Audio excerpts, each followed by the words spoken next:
Bukod sa mga kalsada, target din ngayon sa Cordillera Region na mapabilis ang konstruksyon ng mga silid paaralan. Sa katunayan, sa Baguio City, nasa 15 paaralan ang target na mapatayuan ng mga bagong classroom.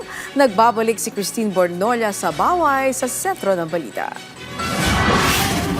Sa kauna-unahang pagkakataon sa kasaysayan, nabigyan ng Department of Education ng malaking pondo na aabot sa mahigit 1 trilyon para sa kasalukuyang taon.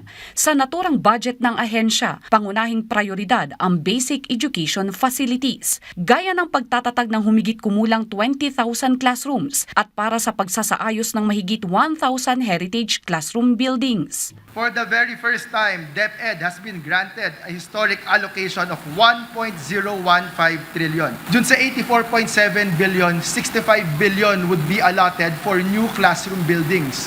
Ayon pa sa ahensya, sa kauna-unahang pagkakataon, hindi na lamang DPWH ang magkakaroon ng superbisyon sa konstruksyon ng mga classroom, kundi pwede nang magtulungan ang ahensya, LGU at civil service organizations para makapagtatag ng dekalidad na paaralan. Sa Baguio City, aabot sa 15 ang naipropose na paaralang ipapatayo at mga kinakailangang maisaayos na classroom.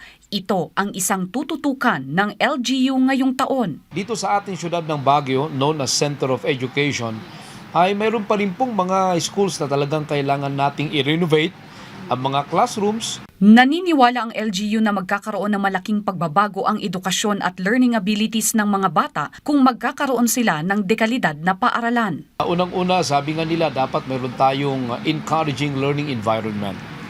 Ay kung papasok po ang ating mga estudyante at unsafe sila, unsound, uncomfortable, it will really impact ang kalidad ng edukasyon at yung concentration or focus nila para mag-aral.